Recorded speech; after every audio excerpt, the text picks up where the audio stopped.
Did you think you knew all of Luzerne County and then you found out there's like 40 historic spots you never saw?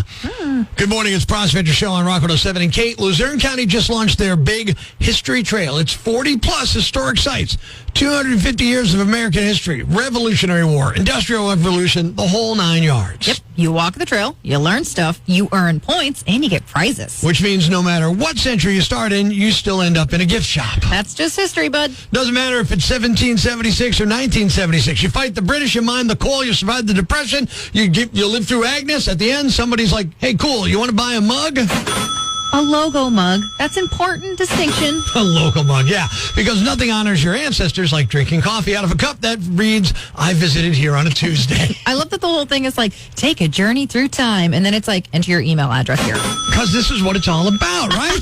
That's how you know it's legit history. George Washington crossed the Delaware and immediately got a confirmation text. Reply stop to unsubscribe to the Continental Army.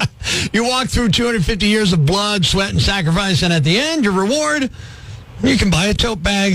Which you're only going to use once, and you know that's true. And that once is going to be carry something heavy, and then it lives in your trunk forever like a historical artifact in and of itself, really. I do love that the prices are like hats and shirts and mugs and stuff, but it's like things that every guy already owns, like 12 different versions of. Yeah, but this one proves that I walked. This one says I learned something against my will. Look, if you're not reading the plaques when you stop by, you're just speed walking, and it's like, where do I check in? I got to get that sticker. I got to get that clicky. The sticker is how you know you won. And the gift shop, it's undefeated. Museums, oh, they got them.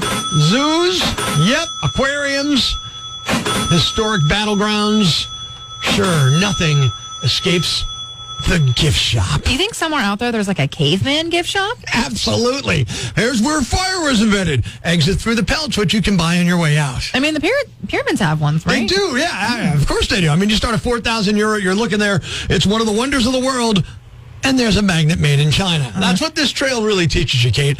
Empires rise, empires fall, but the cash register, it's always open. And no matter how old the history is, you're still like, $10 for a mug?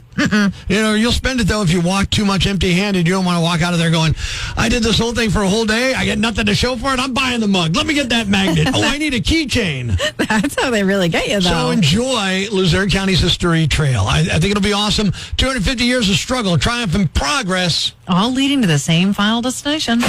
Thanks for honoring your history. Please swipe your card now.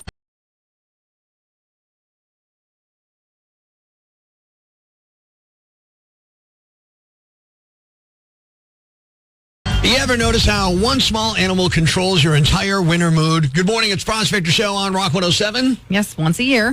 That's right, Kate. Groundhog Day shows up and everybody loses their mind, and suddenly we're trusting a rodent with seasonal decisions. Will you relax? It's tradition. It's fun. No one's actually changing plans because of it. Speak for yourself. I've seen people who are relayering emotionally based on the shadow. They're posting memes, oh my God, it's 6 more weeks. And somehow this year that led to a parody song? Of course it did. And of course it's to I Got You, Babe, from the movie Groundhog Day. That seems the best. It's silly, it's harmless, and it'll probably be stuck in your head all day. This is one time where television really fails to capture the true excitement of a large squirrel predicting the weather. Today's the day when we'll all know if it'll warm up soon or still be really cold. What should we drink to? Just stick your head out of your hole. It all depends if you see your shadow. Phil. To the groundhog. It's Groundhog Day. Can I have one more of these with some booze in it, please? Did you ever wonder who's rocking harder than your car stereo on a Saturday night? Good morning. It's the Prospector Show on Rock 107. And Gracie, Jane Sinclair and the band just crushed it at the Northeastern Pennsylvania Philharmonic Battle of the Bands with Rock 107, right? That's right. They took home the top prize, including a joint performance with the orchestra, $5,000 in cash, and an extra $1,000 for winning the audience choice vote. Now get this, Kate was one of the judges. She was there making the tough calls, right? It was really serious. Probably judging some questionable air guitar skills, too, while sipping on a beverage. I get how it goes. Second place went to So Much Hope Buried, a post-hardcore band out of Sawyersville. Ooh, that sounds like a good band. Yeah, they were great. Okay, and then the event, you know, Mohegan, Pennsylvania Casino in Plains Township, over 400 people showed up. It was absolutely packed in that ballroom, all cheering, clapping, and probably trying to figure out how to get in on that audience choice money next year. Life's pretty tough right now. There's plenty of bad news. but it's not all bad. It's time for the brighter side of Prospector on Rock 107. A 91-year-old woman in Nebraska had a huge old-fashioned crock pot sitting on her porch for years, and it turned out to be worth a small fortune. It's a rare one from the late 1800s, and she thought it might be worth around $100. It just sold at auction this month for $32,000. Thanks. We needed that. The brighter side of Prospector on Rock 107.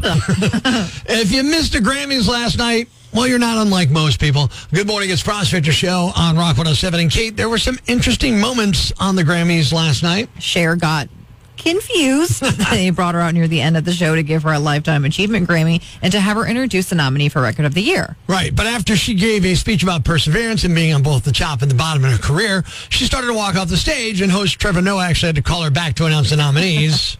Thank you. I guess I'm supposed to walk off now. All right. I have to walk off in Before you go, Cher. Cher, before you go, could we get you to announce the nominees? Well, welcome back, Cher, everybody. You can see I wanted to give up the stage. Then it was time to announce the winner, so she just stood there for several awkward seconds, envelope in hand, because she thought the name was going to show up on the teleprompter. And when she did announce the name, she thought it was the late Luther Vandross. And the Grammy goes to... Oh! They told me it was going to be on the prompter.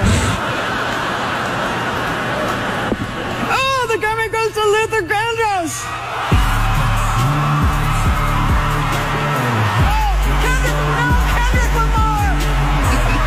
Of course, she also said Luther Grandau, so I don't even know where that came from. That was, of course, the song Luther, the Kendrick Lamar Scissor, and they won that, and blah, blah, blah, blah, blah. It's crazy. It's a great song, great album. Cher didn't seem to be in an altered state or anything. Maybe she's just having a senior moment or perhaps a bottled blonde moment. On the bright side, a killer moment. Post Malone led an all-star tribute to Ozzy Osbourne. At first, I'm like, Post doing Ozzy? I don't know. But it was with him, Slash, and Duff from Guns N' Roses, Andrew Watt, who produced records for both Post Malone and Ozzy, and a million other people, and Red Hot Chili Pepper drummer Chad Smith. They did Black Sabbath's War Pigs while Sharon, Kelly, and Jack watched from the crowd, and they killed it. Now in darkness will stop turning. This is where the body's burning.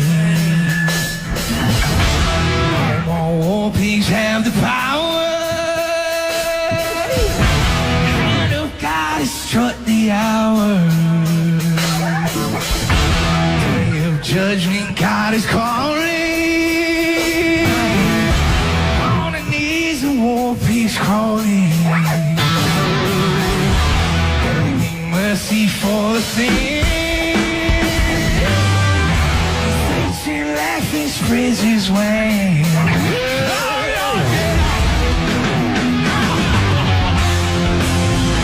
I loved it.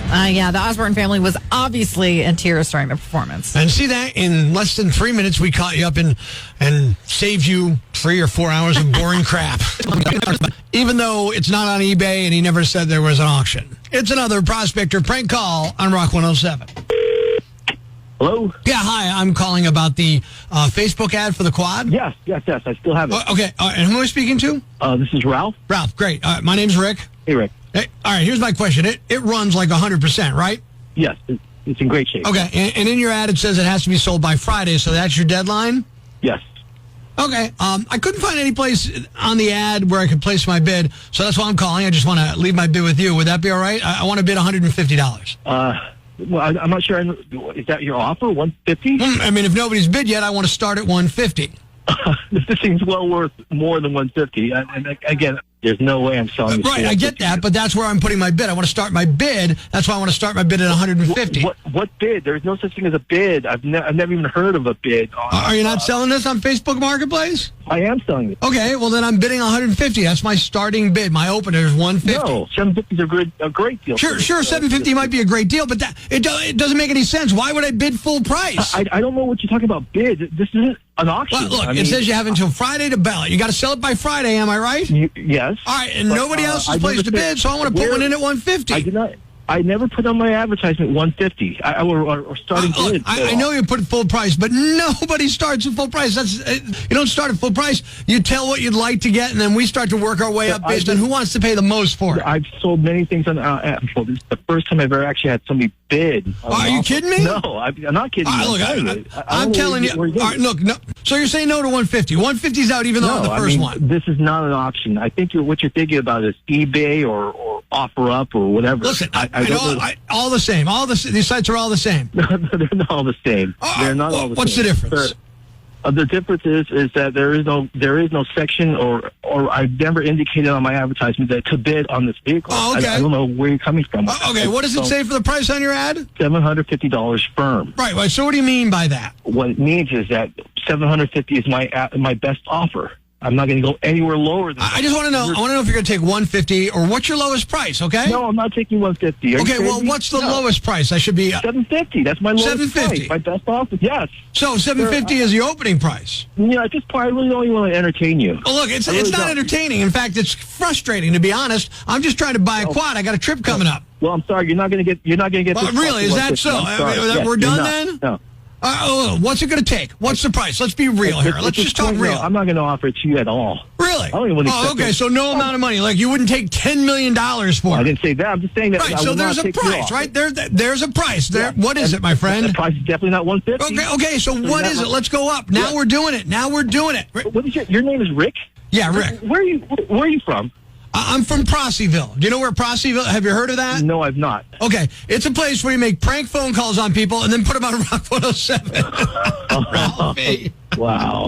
Yeah, I'm Prospector from Rock 107. Your friend Jeff gave us your number and said he's got an ad for a quad, so I thought I'd try and treat it like an auction. Are you kidding? Oh my I'm serious. Well, I'm kidding. I'm seriously kidding, okay? Are you sure you don't want to take 150?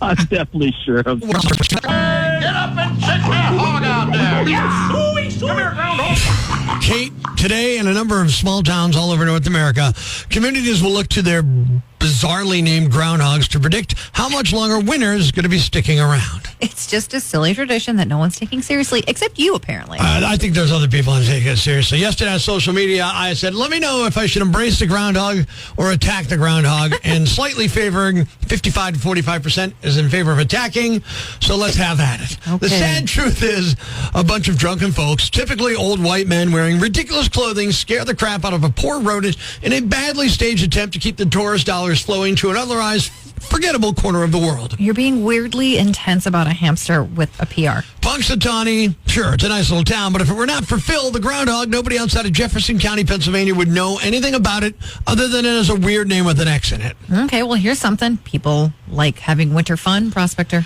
Look, I get it, and I know it's a tradition. It's tradition. Oh, let's see what the groundhog says about winter. Let's hold on to our traditions. I mean, it's cold and people are bored. Can't you just let them have it? No, because you know what? You know what used to be tradition? Putting leeches on your face when you had a black eye. Or drilling holes in people's skulls to bleed a headache out. So forgive me if I don't get all weak in the knees over your tradition. Phil's accuracy record also leaves something to be desired. He's right about 36% of the time.